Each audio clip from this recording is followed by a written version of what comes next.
क्या main stream media अपनी मुख्य धारा में वापसी कर रहा है? क्या वाकई में अब मेन स्ट्रीम मीडिया में बैठे हुए तमाम न्यूज एंकर्स की, तमाम संपादक की अब रणनीतियां बदलने लगी हैं?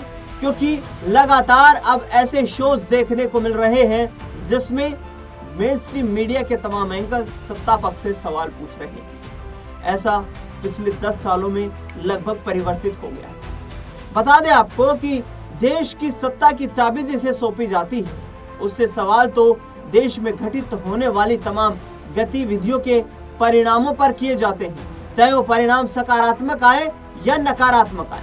सत्ताधीशों का ये उत्तरदायित्व होता है कि जनता के सवालों का जवाब दे, और जनता का सबसे बड़ा सवाल जो होता है वो सरकार से सवाल पूछना होता है, सरकार से सवाल करना होता है। जनता की बातों को सरकार तक पहुंचाने का कर्तव्य मीडिया का होता है। लेकिन मेन स्ट्रीम मीडिया पिछले कुछ सालों में अपना रास्ता भटक चुका है। बता दें आपको कि मेन स्ट्रीम मीडिया ने जिस तरीके से मोदी सरकार का महिमा मंडन करना शुरू किया, उसके बाद देश के लोगों का विश्वास भी मेन स्ट्रीम मीडिया से उठने लगा, और नतीजा ये हुआ कि देश के तमाम बड़े बड़े पत्रकारों को जमीनी स्तर पर उतरने से पहले सोचने पर मजबूर होना पड़ा। कई ऐसे बड़े मौके भी आए जब बड़े बड़े पत्रकारों पर यह लालचन लगे कि वे एक तरफा रिपोर्टिंग करते हैं और एक तरफा मोदी सरकार का माहौल बनाने की कोशिश करते हैं। लेकिन अब कुछ ऐसे मीडिया संस्थान हैं जिन्होंने अपनी विचारधारा, जिन्होंने अपनी सवाल पूछने की शैली में परिवर्तन किया है, और इसमें सबसे बड़ा नाम मैं यहाँ पर लूंगा चित्रा त्रिपाठी का। चित्रा त्रिपाठी पिछले कुछ वक्त से लगातार मोदी सरकार के तमाम उन बड़े फैसलों की सराहना करती रही हैं, लेकिन विपक्ष लगातार उन पर यह सवाल खड़े करता रहा कि वे पक्षपातपूर्ण पत्रकारिता करती हैं, निष्पक्ष पत्रकारिता नहीं करती है, जिसको लेकर के उनकी भूमिका को यहाँ पर बार बार ये पूछा जाने लगा कि उनका दायित्व क्या है। यहाँ तक कि प्रमुख विपक्षी दल कांग्रेस पार्टी ने तो कई उनके शोज में अपने प्रवक्ताओं को भेजने से भी जो है इनकार कर दिया। लेकिन अब आने वाले वक्त में क्या चित्रा त्रिपाठी, जो कड़े सवाल पूछने के लिए यहाँ जानी जाती है, क्या विपक्ष को लेकर के, क्या वे अपने पत्रकारिता के धर्म को लेकर गंभीर होती हुई नजर आ रही हैं? आज इसी मुद्दे पर सवाल करूंगा और आज इसी मुद्दे पर विस्तार से समझाऊंगा। दरअसल बता दें आपको कि राफेल के मुद्दे को लेकर तेलंगाना के मुख्यमंत्री रेवंत रेड्डी ने बड़ा बयान दिया। उन्होंने कहा कि भारतीय सेना के कुछ राफेल विमान पाकिस्तान में गिराए जाने की खबरें सामने आ रही हैं।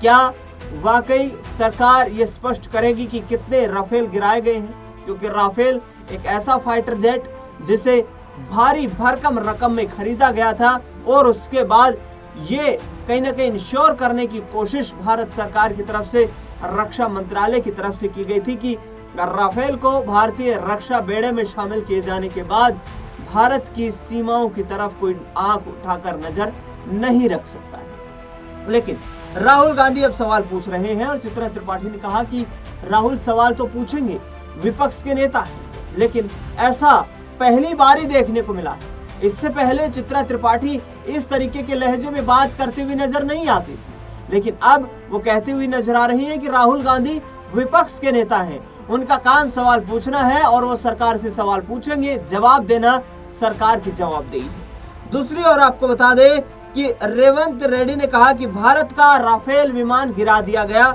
इस पर चित्रा त्रिपाठी ने कहा कि सरकार स्पष्टीकरण दे। दूसरी ओर आपको बता दें कि बीजेपी के नेता प्रेम शुक्ला के द्वारा जिस तरीके की बातें कही गई, उसको लेकर चित्रा त्रिपाठी ने कहा कि प्रेम शुक्ला शायद अपने रास्ते से भटक चुके हैं। जगदीश देवड़ा, विजय शाह, रामचंद्र जांगड़ा जैसे नेताओं ने जो अभद्र टिप्पणियां की हैं भारत की उन बेटियों को लेकर के, जो भारत की बेटियां सीमा की सरहद की सुरक्षा करने के लिए अपना सर्वोसर्व न्यौछावर करने को तैयार है। लेकिन अब बीजेपी नेताओं से सवाल पूछे जाने लगे हैं और ऐसे में बीजेपी नेता भड़कने लगे हैं कि आखिरकार पत्रकारिता या विशेष तौर पर मेन स्ट्रीम मीडिया के चैनल्स जो पिछले कुछ वक्त में कठपुतली बन गए थे, उनकी विचारधारा परिवर्तित कैसे हो रही है। जरा यहाँ पर आपको विस्तार से बताता हूँ कि ये लगातार मोदी सरकार से सवाल क्यों पूछे जा रहे हैं। बता दें आपको कि राफेल फाइटर जेट जो खरीदा गया था उसकी अनुमानित जो कीमत थी उससे कहीं ज्यादा कीमत में खरीदा गया, जिसके बाद कांग्रेस पार्टी ने सवाल खड़े किए। दूसरी बात यह है कि बता दें यहाँ पर प्रधानमंत्री नरेंद्र मोदी जो हैं वो अभी तक उन पीड़ितों के परिवारों से मुलाकात नहीं कर पाए हैं, जो परिवार जम्मू कश्मीर के पहलगाम में अपने परिजनों को खो चुके हैं।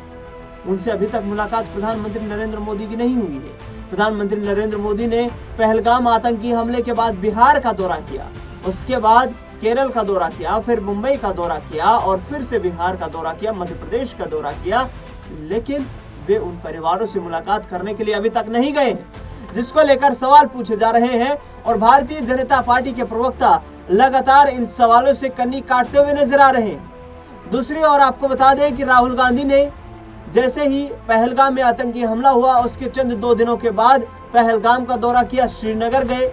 उसके बाद जब पाकिस्तान की तरफ से शेलिंग की गई बॉर्डर एरिया में, तो सीजफायर का ऐलान होने के बाद उन्होंने पुंछ सेक्टर का दौरा किया, जम्मू कश्मीर का दौरा किया और उसके साथ साथ जितने पीड़ित परिवार थे उनमें से कुछ परिवारों के साथ भी राहुल गांधी ने मुलाकात की।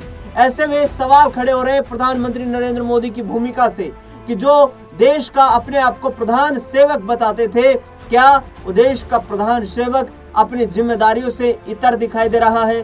क्या उस देश के प्रधान सेवक की जिम्मेदारियां परिवर्तित हो गई हैं? क्या मोदी सिर्फ सत्ता का सुख भोग रहे हैं? क्या मोदी अपने तमाम दावों में फेल हो गए हैं, तमाम वादों में यहाँ पर फेल हो गए हैं, जिसको लेकर देश की जनता का उनके ऊपर से विश्वास उठ रहा है।